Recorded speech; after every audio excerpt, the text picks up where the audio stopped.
Otep à tous, bien-aimés frères et sœurs. Regardez vous-même ces deux photos que je vous présente là. Il y a une photo où vous avez que les chefs d'État. C'est ce qu'on appelle couramment la photo de famille. Quand il y a eu un grand sommet, on fait une photo de souvenir avec tous les participants. Là, vous voyez la photo, vous avez l'Ivoirien, le Nigérien, le Sénégalais, le Togolais et les autres. Ils sont là en famille, il n'y a que eux. Et quand vous voyez ça, là, ils sortent du sommet. Le sommet est terminé, ils ont pris leur décision. Maintenant, ils prennent la photo de famille. Quand vous voyez cette photo-là, ça vous dit quoi? Moi, quand je vois ça, je me dis, oh, mais en fait, c'était juste les chefs d'État de l'Afrique de l'Ouest qui se sont regroupés, peut-être avec leurs experts, et puis c'est tout.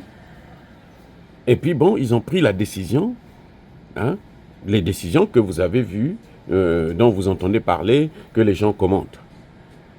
C'est ça que ça dit. Vous voyez, c'est la photo de famille. La photo de famille, c'est la photo des hommes, des gens qui ont participé à la réunion. En tout cas, les leaders qui ont participé à la réunion. Donc, quand vous regardez la photo de famille, il n'y a aucun doute, c'est la CEDEAO, c'est l'Afrique de l'Ouest. Ce sont nos chefs d'État de l'Afrique de l'Ouest. C'est lorsque vous regardez l'autre photo, vous vous posez la question, si on était au sommet de l'Union européenne, encore. Au sommet de l'Union européenne, vous n'allez pas voir autant de noirs. Mais comme si on était peut-être à un sommet des Nations Unies, puisque là, bon, vous avez tous les pays, donc vous avez tous les peuples du monde entier. Vous voyez la deuxième photo là, vous vous dites, mais attendez, qui était à ce sommet? Quels sont les participants de ce sommet? Est-ce que ce sont les Africains ou ce sont les Européens? Si vous regardez bien, si vous agrandissez cette photo, vous allez voir qu'il y a plus d'Européens que d'Africains. C'est-à-dire que les experts, ceux qui, en fin de compte, prennent la décision, ce sont ceux-là. Parce que quand les chefs d'État se réunissent, ce que vous ne savez pas, c'est quoi? C'est qu'ils sont toujours entourés de leurs experts, leurs conseillers spéciaux, les hommes les plus importants, les plus influents, qui peuvent prendre la décision rapidement. Surtout ce qu'on appelle un conseiller spécial, conseiller politique. Ce sont des gens qui sont là, qui doivent réfléchir très vite. Dès que la situation se pointe, ils disent, Monsieur le Président, voilà comment vous allez répondre à cette question. Voilà comment vous allez agir pour ce sujet-là. Parce que vous n'avez pas assez de temps, vous avez 2 heures, 3 heures. Vous avez une journée, 2 jours, et puis c'est fini. C'est rare que ce soit, ça passe 4 jours, 5 jours, une semaine. Comme le seul plus grande conférence, c'est celle qui est pour la balkanisation de l'Afrique, lorsqu'ils ont morcelé, mis l'Afrique en coupe réglée en 1885 à Berlin. C'est ça, la fameuse conférence de Berlin. Ça a duré 4 mois. C'était étendu sur 2 ans, de 1884 à 1885. Donc, vous regardez, ceux qui en fait prennent la décision, ce sont ceux qui sont plus nombreux. Donc la décision de la CEDEAO, ce n'est pas une décision des Africains. Regardez vous-même les photos. Et ils ne se gênent plus. Et vraiment, les Occidentaux, actuellement, ils ne se gênent plus. C'est-à-dire qu'eux, ils se présentent comme si c'était eux, les Africains. Et nous, on vient peut-être de la planète Mars ou bien... Oui. C'est horrible. Le Premier ministre, l'ancien Premier ministre, j'allais dire, du Mali, le docteur Choguel, l'a dit une fois, il dit, mais vous savez, il y a des généraux qui ont des bureaux au siège de la CEDEAO. Des généraux français, anglais, américains, allemands et autres, qui ont des bureaux au siège de la CEDEAO. Mais que font-ils au siège de la CEDEAO? Est-ce que vous avez déjà vu quelqu'un, un Africain, à la Maison-Blanche? Regardez même dans leur gouvernement. Vous allez voir comment Trump va composer son gouvernement. Bill Clinton, c'était le spécialiste. Il y avait beaucoup de Noirs à la Maison-Blanche, mais vous savez quoi? C'était des gardes du corps. Si on veut le tuer, eh ben, les balles, là, ce sont les Noirs qui vont les prendre. Pour lui, pour le sauver sa vie. C'est pour ça que vous les voyez autour, là, ils sont nombreux. Mais ce n'est pas des gens qui ont occupé des postes. Même Barack Obama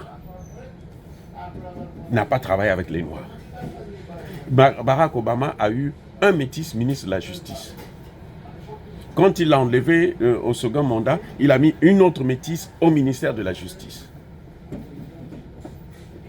Et c'est comme ça que nous travaillons, nous vivons avec eux.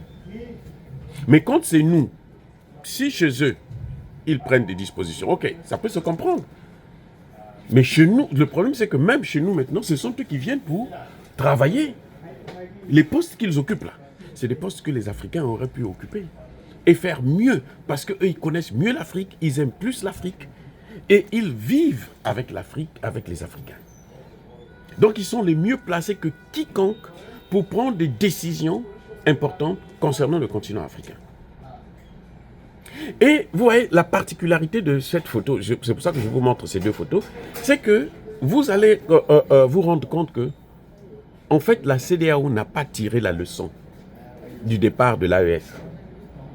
Et qu'il ne faudrait pas être surpris que si l'AES avance vraiment, si l'AES continue à progresser, sortir de la monnaie CFA et autres, vous allez voir que la plupart de ces pays, beaucoup de pays vont quitter la CEDEAO pour venir rejoindre l'AES. En ce moment, ils sont tous attachés, pendus à un fil pour voir jusqu'où l'AES va partir. Si l'AES change seulement de monnaie, je vous garantis les gars, vous allez voir comment ça va être la débandade au niveau de ce qui reste de la CEDEAO. Parce que ces gens ne comprennent pas. Les pays de l'AES sont sortis de la CEDEAO pour éviter cette image que je suis en train de vous montrer, que je suis en train de commenter. C'est la raison fondamentale.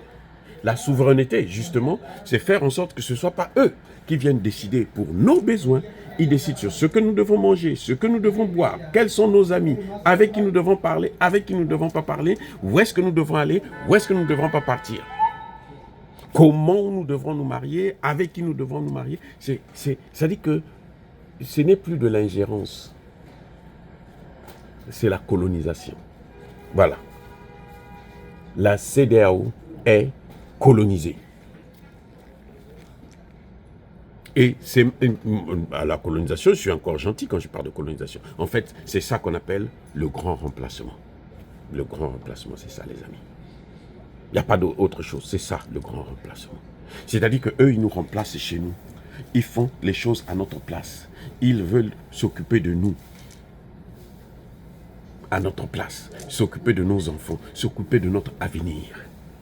Les gens qui nous ont pris en esclavage, qui nous ont colonisés, qui nous ont néocolonisés, qui veulent encore nous balkaniser, c'est-à-dire qu'avec eux, tous les rapports qu'il y a eu, c'est des rapports de violence, de destruction et de crimes contre l'humanité que nous avons eu avec eux. Tous les rapports.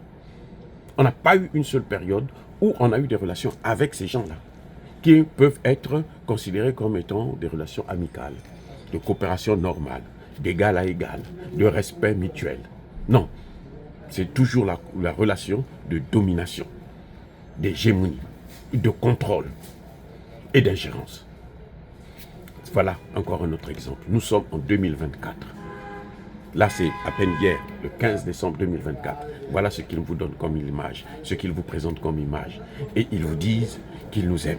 Ce sont eux qui nous ont amené le terreau dans le Sahel en détruisant la Libye. Ce sont eux qui sont en train de balkaniser, vouloir balkaniser la RDC, qui manipulent Paul Kagame pour détruire la RDC. Voilà le résultat. Et ils n'arrêteront jamais. C'est pour ça que nous saluons la décision des pays de l'AES de maintenir leur position et qu'elle soit irréversible à jamais. Parce que même leurs homologues, leurs frères n'ont pas compris la leçon. Eux, ils veulent rester esclaves, ils n'ont qu'à rester. Soyez bénis, abondamment bénis par le Dieu des Kémites et par nos ancêtres angélisés. Vive l'Afrique éternelle, j'ai dit et j'assume.